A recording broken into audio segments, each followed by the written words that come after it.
Imagine a world where you knew that you mattered and you belonged.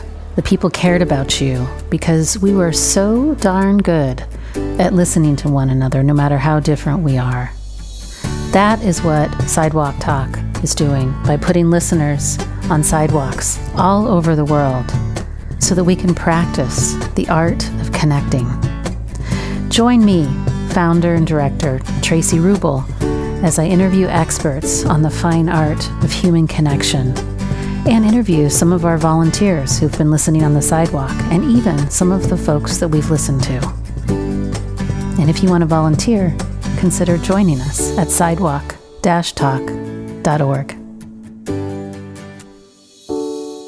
I don't know if I've been as excited going into a podcast interview as I was when going into this conversation with Dr. Dwight Turner, so I apologize in advance if I'm like fangirling a little bit, but he's in my field and his book really moved me. You'll hear all about it because I talk a lot about why I like his book. He's a senior lecturer within the School of Applied Social Science at the University of Brighton. He lectures in their courses in counseling and psychotherapy, and he's also a PhD supervisor in their doctoral college. He's also a practicing psychotherapist, which is oftentimes unusual for people in the sort of doctoral college to still be seeing clients, but it gives Dr. Turner a lens on this topic. So his book is called Intersections of Privilege and Otherness in Counseling and Psychotherapy. It was just released in February 2021. He's an activist, he's a writer, he's a public speaker on issues of race, difference, and intersectionality. But there is a way that he is going to open your lens and turn you on to this topic, not close your lens and turn you off, because he does not use shame or indicting people. He uses this depth and soul to get into this. Oh my word. Just please go get this book. I'm so excited about it. All right. Without further ado, Dr. Dwight Turner.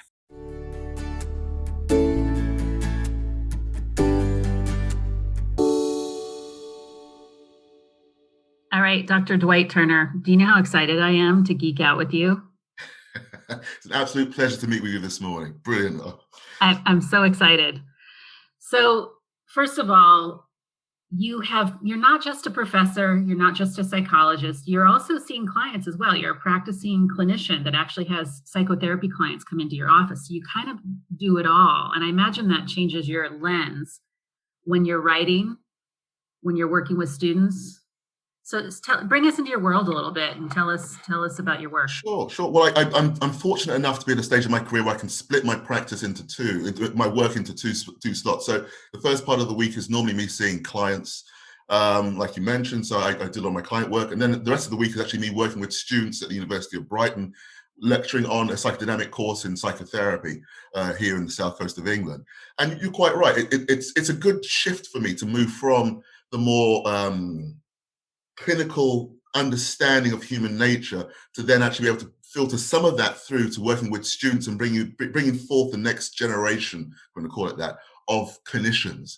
So it's a nice balancing act for myself on a personal level. It's great self-care as well, because I've done the working full-time 4 or 5 days a week as a psychotherapist.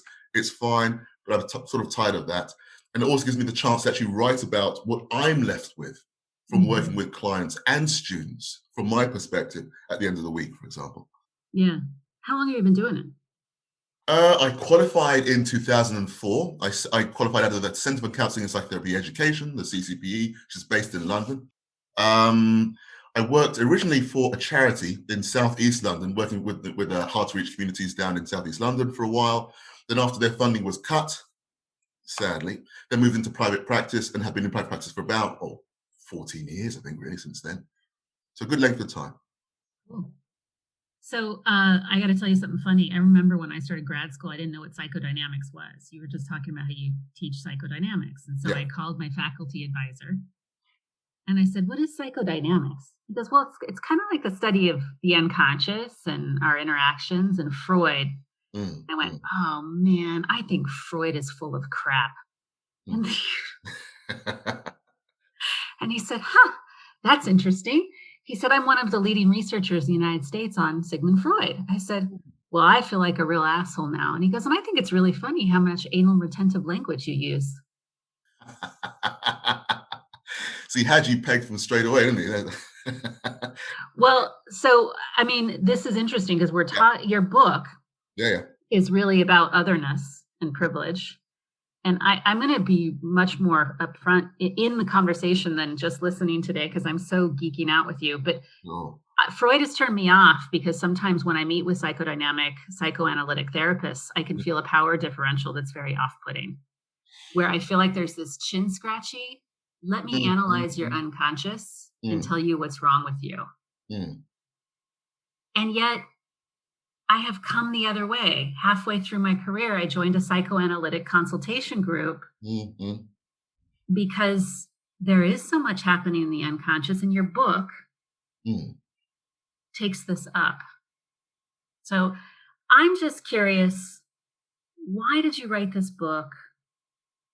And how is this whole othering happening in what you and I do with clients day in and day out? Sure. That's a very good question.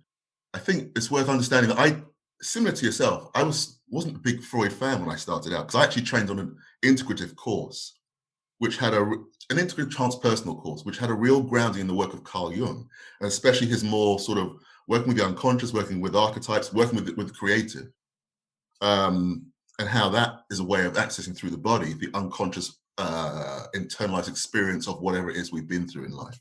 Right, so, using things like sand play and drawing and visualizations. These were things I used a lot actually in my research to explore that deeper understanding. The more psychodynamic work, I think, for myself, in a way, came about during my doctorate, because then I had to go back and understand how transference and counter-transference actually plays a huge role, one, with my clients, and two, in the power differential between subject and object, if you want to go down that through privilege or othered, and how we can actually do it to ourselves as well. Things like projective identification, which are sort of semi-contested terms in psychodynamic literature, I've written about them in the book, are very important to understand how we create an other, and in doing so, we encourage, cajole, force that other to actually act out whatever it is that we don't want to own of ourselves, that we don't want, but that we've chosen to repress and pushed out to somebody else. I know that people think, well, you can't make somebody else do something about all that sort of stuff. I sort of think you kind of can, because it's in the dehumanization of otherness that then projective identification becomes relevant, in my view. There's a whole bunch of folks listening to this podcast, and I know I've invited you down this path that don't know what any of these terms mean. So in simplified language, can we define transference and countertransference and PI? Sure. Transference, just simply put, is when we take a past experience that perhaps is repeating itself in our unconscious, and we play it out in the present. It's a bit like when the one I always use to my students is when you find yourself dating the same type of person over and over again. Let's say, okay, my partner's very narcissistic or whatever else. I don't know why I keep dating narcissists. The transferential part is, or was your parent, father, mother, narcissistic, self-centered, whatever it might be, because that's what transference means. Countertransference is how the therapist experiences that. If I'm working with a client and they've had that sort of experience, and I then being pulled into playing out a more self-centered role in the therapy than I would normally do. It's become all about myself. I feel like I need to self-disclose or act out in some way, therefore losing the client. And projection and projective identification sort of go together in a way in that we often can project. It's a bit like, I might fear that somebody, let's say, one that I always get as a projection is, well, I'm the authority with my students. And therefore, people see me as authority. They act out in a way with that authority figure. Okay, now I've got to hold that projection, fine, until my students feel old enough on their course to then take it back. But if they've had a negative experience of an authority figure, then they may try and, not consciously, it's often with subtle sort of, words or whatever it is, annoy or push me into a position whereby I'm going to play out what they know of their experience of authority. So they'll get you to play the perfect part, repeating their old experience. Exactly. So then they think, okay, you know what? There you go. It's just confirmed itself all over again. All authority figures are bad, blah, blah, blah, all that sort of thing. And my specialty is couples, and we do this with our spouses all the time. We will corner them into replaying stuff so we can confirm that it's true. Yeah, thanks for that. Hey, I'm curious because I don't know. You're a longtime grower, and we were joking before we started recording that you're kind of growing all the time. Did you have ahas writing this book, like even in the process of doing the research and getting it down? And if so, what were they? Like things that you didn't think before? Well, I think one of the, yeah, totally. There are loads of aha moments which I think have ended up in the book. Things like understanding systemic oppression. So I think as psychotherapists, we've tended to lean outside of psychotherapy and psychology to actually try and understand what racism, sexism, and homophobia, what these sorts of terms really are, and how they're formed and how they impact on each one of us. And I think one of the aha moments that came out of the research was recognizing actually these are relational constructs. So things like racism. Let's just go with that one, for example. Often on trainings, it's okay, let's just bring in somebody of color to talk about race and so on, blah, blah, blah. But then what often happens is the unconscious is activated within white spaces, for example, and then there's something which plays itself out, which then led me to think, well, hang on, race was never a singular construct, a bit like gender. De Beauvoir talks about gender as being created by men in order to identify themselves against. Race is a similar construct. So therefore, they're relational, they're tied together. So if you're going to work with race as in blackness, you also have to work with the impact on whiteness at the same time, because you're changing the dynamic of both identities, both egoic structures, in even exploring them. So we have to define gender and race so we can define ourselves. Is that what you're saying? Yeah. On one level, yes. Why? Why psychologically? I mean, I I can pull some things from your book, but I want to hear it from you. I mean, sure. This is one of those. There's probably a book even in that question. Why? Why do we actually choose to do this? And I think what happens is there's like a psychological need to repress parts of ourselves. Ultimately we're quite self-centered and narcissistic in a way. We all are. We all have it. Narcissism is not just a gendered sort of way of being. It's a developmental stage. We all go through it. And as we form our sense of identity, prejudice becomes the route by which we actually marginalize parts of ourselves. Jean Piaget talked about this 100 years ago. So there's nothing new, some of this material. So the thing about prejudice, it can then become sexism, racism, whatever else, in the hardening of an egoic structure. That makes sense. So basically, our identity is formed at an early age by what we are not, as well as what we are. And then we fight tooth and nail, our egos fight tooth and nail to maintain that sense of self. Now, we talked about earlier on about the constant growth that we go through as therapists, within our therapy and whatever else. This is where we're quite lucky in a way, because then we're forced to cross those bridges toward which brings into contact with the other, external and internal. Lacan got that, and the internal other, and actually start to reintegrate and move beyond those internalized and externalized prejudices to actually recognize that actually we are a far bigger creature than the one we created as a child. Yeah.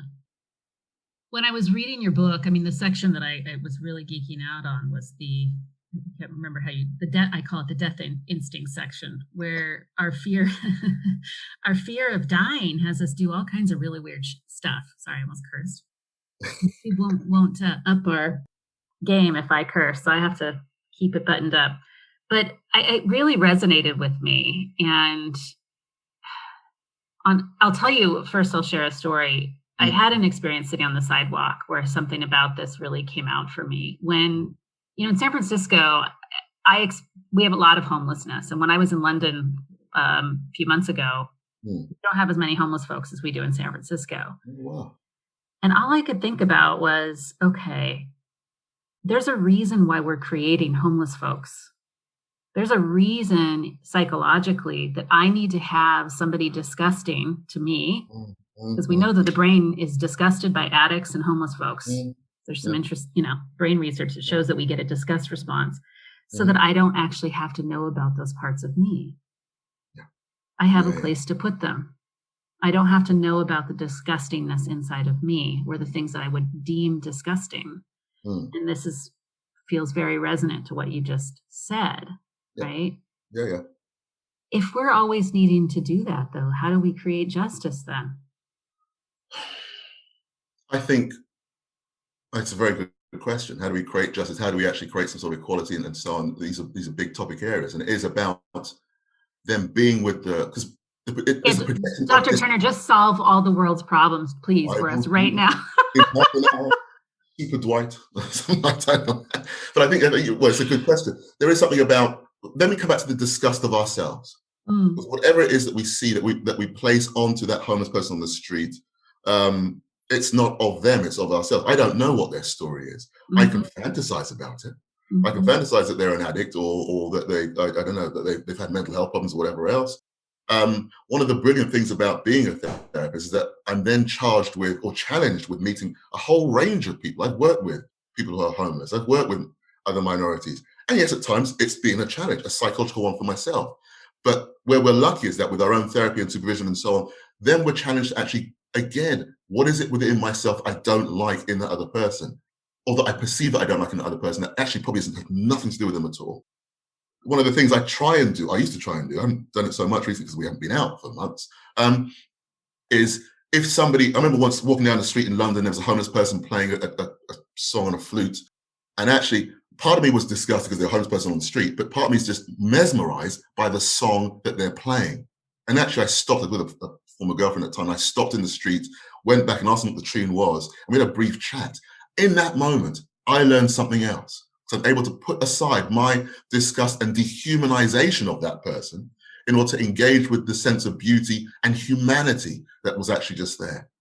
That makes sense. So the chance to learn something more from difference, if we can move beyond things like disgust or shame or rage or whatever it might be that we've been taught. We often taught culturally, okay, you know what, they're on the streets, you don't talk to them, they're disgusting, or they're of color, you don't talk to them, whatever it might be, or all sorts of things. Yeah, it's funny. I wasn't thinking of sharing this, but my kids are teens now, so they're all about individuating. So they're kind of little jerks sometimes to me. But and I need to learn to share power a little better. But I've taken them out on the sidewalk with me, listening. And one of the things that we used to volunteer at, and we don't do this whole, we're rescuing people on the sidewalk. We very much show up with the intention of honoring people as equals. So it's a different vibe, right? Even though they distance themselves from psychotherapy and, oh God, mom's going to make us talk about feelings. They told me they went and got lunch last week. And I said, oh yeah, how was lunch? And they said, oh, it's good. There was a homeless man. I said, oh, okay, cool. Why are you telling me about this homeless man? I said, oh, well, we invited him to have lunch with us and he sat down and we fed him and we hung out with him. Oh, you guys have been influenced by me. They didn't even think anything of it. Like, they have this kind of easy, not weird response to folks that live on the street because of that experience going out and listening with me. So it's. But I think the wonderful thing about that story is it shows the role of parents in facilitating that sort of experience for kids. I think kids can, kids like in the UK we have the Equalities Act and they have like 9 protected characteristics, but children don't sit in boxes when they exclude. They exclude for all sorts of random reasons, like the color of hair, person being too large, too short, whatever it might be. The fact that some parents play into that actually then reinforces those prejudices. But also that sense of identity. What I'm hearing in your story, if you like, is you planted seeds of acceptance in your own kids. So therefore they're able to, it's not so onerous. They're less fearful. Their own identity isn't challenged by sitting with a homeless person. And they try to do something nice with another human being. How brilliant is that? It's brilliant, and I've screwed them up in lots of other ways. Just want to be sure that for those that are listening, I'm curious what impact you're hoping you have with this book, though, because there's so many books that take up this topic right now. But I imagine there was a compelling reason and a hope that you have that somebody picks this up and does something, whether it's a person that reads it, a therapist that reads it. Just curious about that. Well, this is one of the first books, I think, in psychotherapeutic terms, which brings in intersectional theory into the world of psychotherapy. That's one of the things I think makes it stand out a bit more. And my hope for this book, and even just sitting with yourself this morning is a part of that. The hope is that people then start to take it up and build on it. I write it in the afterword. Actually, this is just the first step to what I hope will be a larger exploration of how intersectional theory and ideas of identity and how power plays itself out within the self and within the dynamics with the other can be explored. Because we're talking about, we've tried to make difference, diversity, all these sort of catchphrases. It's very simple, and actually it's not. And without recognizing the vast tapestry that we're all walking through it all the time within ourselves and outside of ourselves, we're not really going to understand that. So what I hope is that in even just presenting these 65,000 words, if I remember rightly, that it starts people on a longer journey that, I'll be long gone by the time it becomes really, it really blossoms into anything, if at all. My hope is just that it touches on a few people's lives along the way. And that would be my honor. I can really feel that. And I'll tell you, I've been reading books about diversity. I think that this whole Sidewalk Talk event really started for me. I mean, the first instinct was gun violence in the United States, and I was going to do it one time. And then I remember walking down the street in San Francisco, and the Trayvon Martin verdict came out. Trayvon Martin was a young Black boy. He was a child who was shot just because he was Black, and his killers did not get convicted. And I remember thinking, I'm going to have to keep listening on the sidewalk. But the reason why is because I actually found social justice language to be incredibly oppressive in San Francisco. And I come from a fundamentalist religious background, and social justice language started to feel like my fundamentalist upbringing. And it was everything that rebels against fundamentalism started to come up. And I'm like, well, this is the way I'm going to do social justice work, is I'm going to sit on sidewalks and listen to people. And what I love about your book is it's not fundamentalist. There's something about the way that you write that feels, well, I'll tell you my experience as I was reading it. Please. It ignited a soulful response, and it ignited me to ask questions, not feel shamed. It ignited me to explore my insides more and the outsides more from a vastly different lens, rather than it didn't close the space, it opened the space. Was my experience. And I didn't feel like do you ever read those books where you're like, oh man, this person's just trying to prove how smart they are. And the whole book is one long egoic, like intellectual, mind-numbing dance. And I'm like, but you didn't write that. This is not about you. It was clear. It's like, this is what I'm passionate about. So I could really join you in the dance, in the song, if you will. So thank you for that. I want to say thank you for that. That's why I'm so excited. My pleasure. And I think you make a very good point. We talk about, the wonderful Stuart Hall talks about this from the UK, fairly big in the States as well. And he writes about, the political left and right, they're very ideologically based in many ways. And sometimes I think Malcolm X and Martin Luther King, they talked about the left being perhaps as difficult, as insidious as the right, perhaps even more so, because actually you don't always know what's coming in from the left. And there can be that sense in a way of feeling very silenced by the messages of the left, shamed into, okay, you've got to repress whatever it is that you're feeling, whatever. And all that happens there is the right then acts out further down the line. We've seen it in the American politics, the British politics over the past, 10 years, 2012, Olympics, post-racial society. Here we are, 7, 8 years later, 9 years later, we're outside of the EU. We have all sorts of problems, and we have a conservative government that's gone so very right-wing that we half of us don't know what we're doing, to be honest. And probably the same in some ways in the US.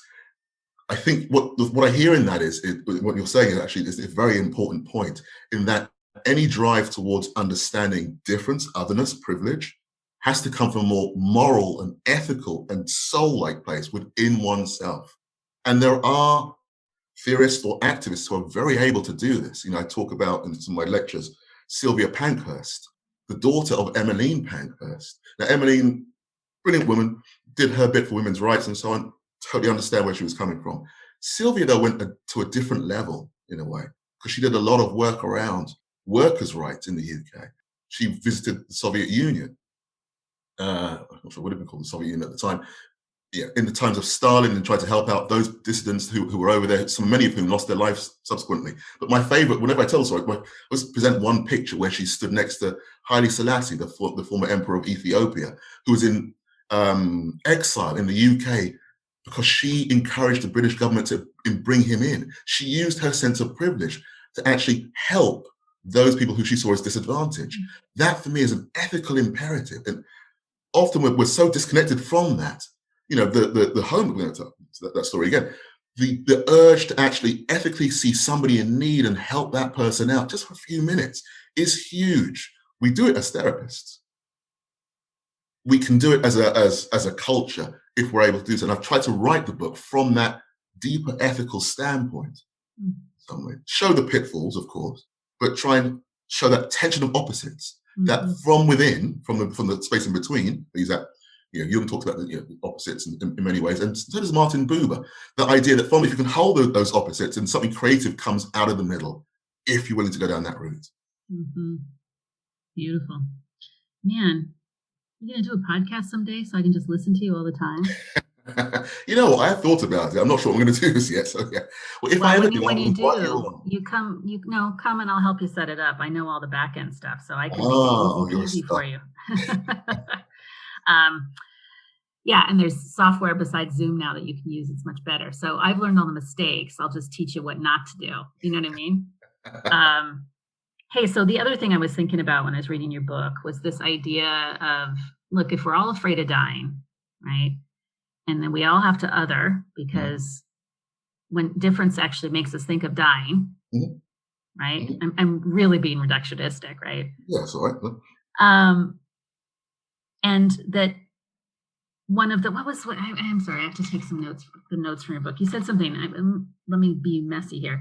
You talked about, there was a quote in one of your sections, you talked about the difference between being adapted versus being integrated. Yes. Okay. And that adapting to society can feel like death because we have to repress whole aspects of ourselves. I can't just go fart on the bus. Well, I guess I could fart on the bus, but they'd probably kick me off. They're like, why is this girl farting on the bus? At the same time, though, the question that came up in this section was, okay, yes, and social contract theory, vaccines, COVID.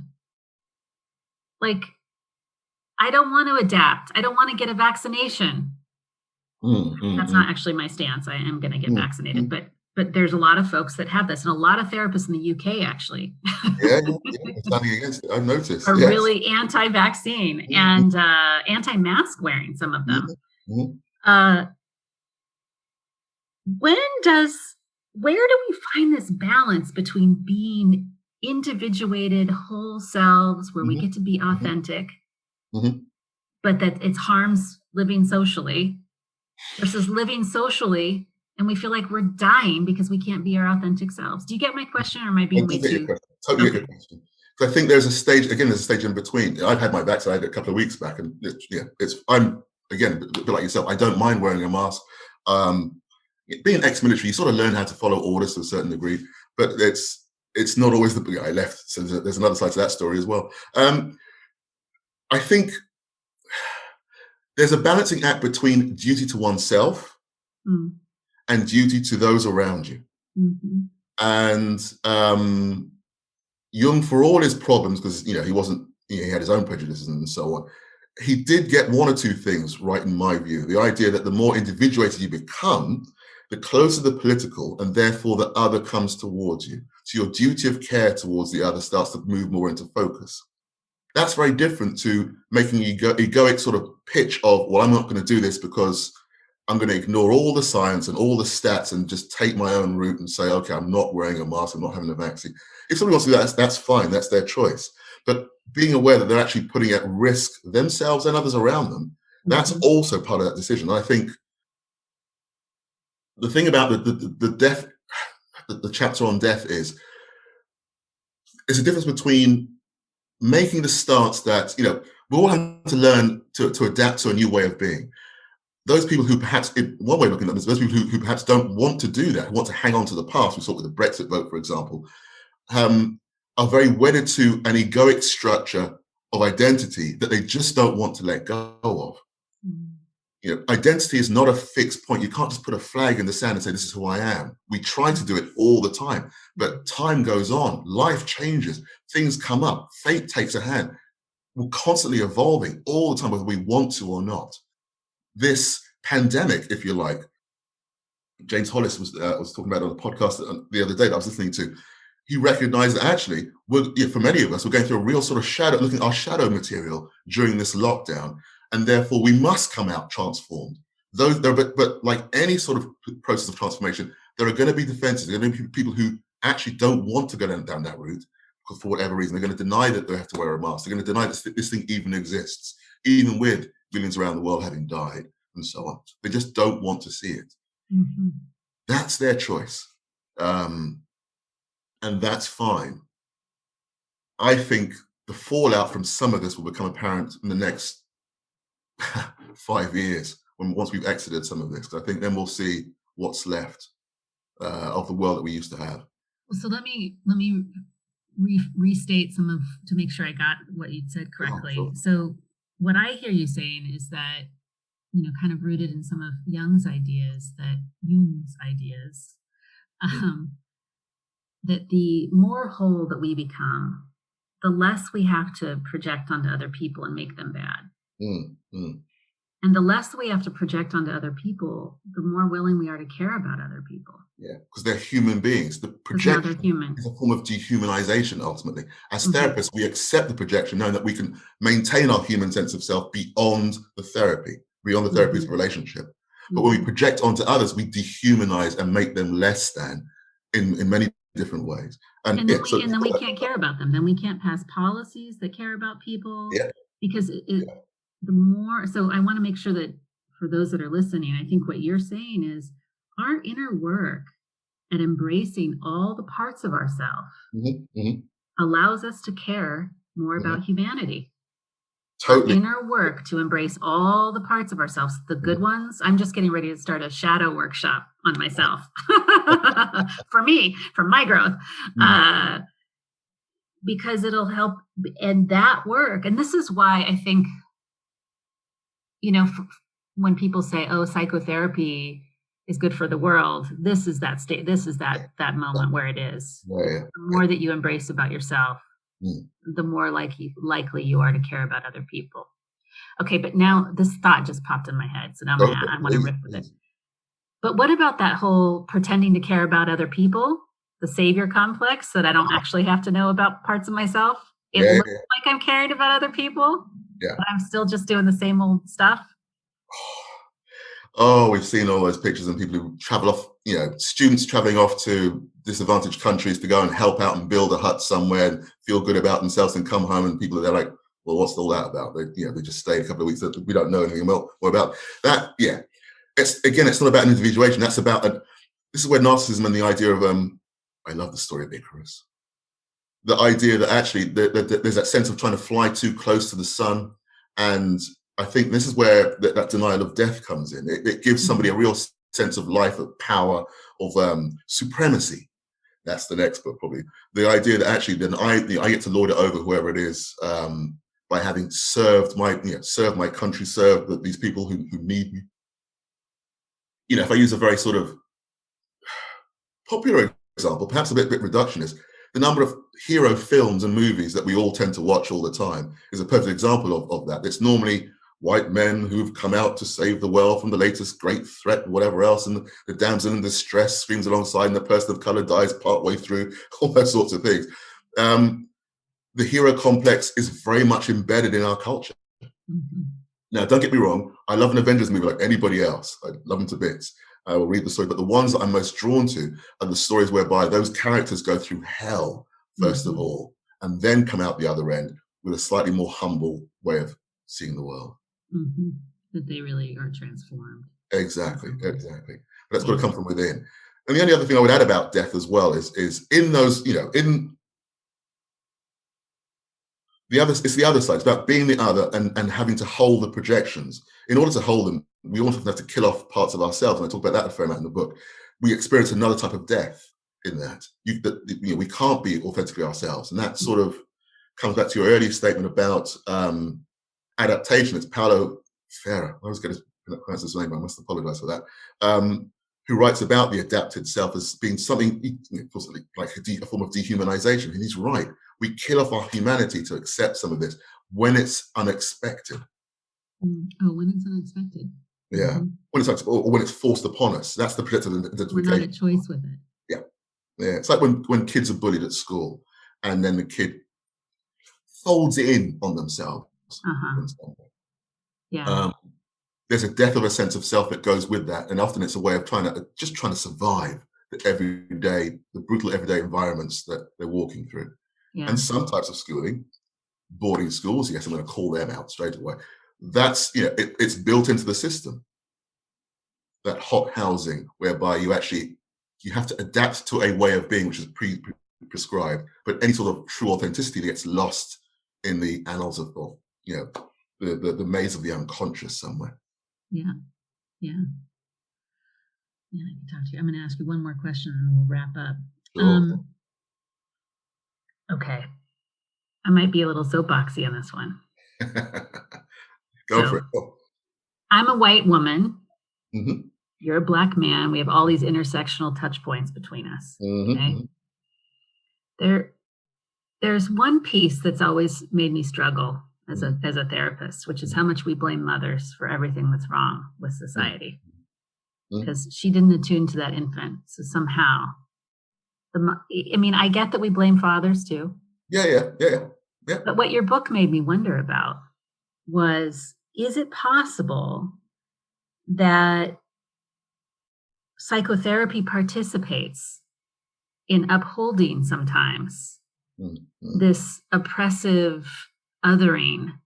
Because if we can blame mothers and parents, then the society doesn't have to look at itself. I don't know where it's so broad what I'm saying, but that's just what I thought about them. And then I'm like, yeah, but then Traci, how do you get society to look at itself, but start with the people in it, I know what you're getting at. There are two routes. I can see two routes. We can blame parents all we want to, but it's ultimately, this is our internalized experience of said parent. So that's what we will do as therapists. We work with the internalization of those experiences. I do agree with you, because I think society then plays a role, because we're also molded by societal expectations of how it's supposed to be it through our parents or through how we interact with the wider world. How I am as a Black man when I go out into the streets as a kid, I'm often told how to perform and how to act in order not to appear too aggressive or too overt. I was into a Brené Brown podcast, and she was often taught as a child, okay, you can't. She used to play with the boys and all sorts of boy-like things, and she was told by her parents, who were often told by culture, actually you've got to be more girly and stay in the kitchen, or whatever else. And Brené Brown is hugely successful. She obviously rebelled against lots of that.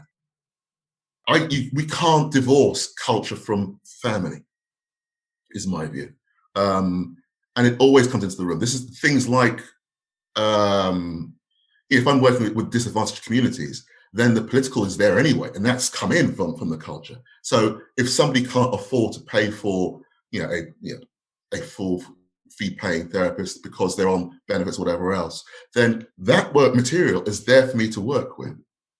What can we provide them with? How does that leave them feeling? What do they need in a way? Whatever question might come up. So I think you're making a very good point. It's more of a general point as well as a question. I think the two go hand in hand, the family and the culture. I don't think you can separate one from the other. Sometimes I do agree with you. Sometimes psychotherapists try to separate them out. And that's why I get a bit annoyed with therapists who say that the political doesn't exist within psychotherapy. It's there all the time. Culture is there all the time. Yeah, for sure. Oh, this was so fun. And you just did a little sell job for therapists, because you just basically demonstrated we're doing a heck of a lot more than just CBT thought records when we're coming in to meet with you. We're thinking about what part of you we're a stand-in for. Mm-hmm. We're tracking our body going, man, I'm feeling some weird stuff and I don't think it's mine. And then sometimes we're getting really annoyed and we're like, is that annoyance my stuff from my past, or is that annoyance the client stuff? Yeah, I mean, you just helped everyone understand that there's a heck of a lot more going on. All right. We have a tradition for how we wrap up our podcast conversation here. Okay. I mentioned it in the thing, but don't you're not put on the spot. It'll be fun. The tradition is that I just get out of the way, and those 8,000 folks around the world that listen on Sidewalks, you get to speak to them without me as an interlocutor, so to speak, right? Any words of wisdom or a wish. So you can say whatever you want, words of wisdom or wish to those listeners all over the world. I've got that part. I don't think. Okay, you know what? My wish, I think, given what we've talked about, my wish for anyone who's listening to this podcast is that take a few minutes, sit, think. What one or two things can you do that will benefit somebody else that you meet today? Just one thing. I don't, we talked about homeless people on so it could be anyone who's in need. It could be somebody who's just tripped over in the street, somebody who hasn't got enough money to pay for their groceries, whatever it might be. What are you called to do? And like the butterfly effect, that one small thing hopefully will lead to something else. And I often believe in the somebody wants to tell me a story about a woman who she was getting married in Egypt. She couldn't afford her wedding, but her friends who were Egyptians, they paid for the wedding for her. And when she wanted to pay them back, they said, actually, you know what? Don't pay us back. Pay it forward. So what she did when a lovely lesbian couple who I know, funny enough, came out and said they wanted to have their marriage somewhere and they didn't have the money to pay for it. She remembered what she'd been given years beforehand and paid for their wedding and told them, pay it forward. And I think things like that and the generosity of spirit that goes with that and the trust and everything else, these are sorts of things that we can do for each other. Mm-hmm. If I have a purely personal wish, I'm going to be slightly selfish, buy the book, read it, give it to somebody else, let them read it too, and let's see where this goes. It's only been out a couple of weeks by the time I record this. Let's see where this goes from here. Yeah. And good luck to it. We have a racism listening circle at Sidewalk Talk, so maybe we'll take this one up. So cool. Here's the little book. The book is called Intersections of Privilege and Otherness in Counseling and Psychotherapy, but it's not just for counselors and psychotherapists, for sure. Yeah. It's accessible, it's poetic, it's soulful, it's non-shaming, and it'll open your lens, not shrink it, for sure. And you can find out all the information are going to be in the show notes, on the blog. So lots of links to it. And I'm really excited to celebrate this work. Congratulations on the birth of your new baby.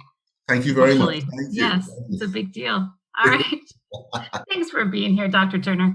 It was great to meet you. Thank you very much. Love to meet you as well.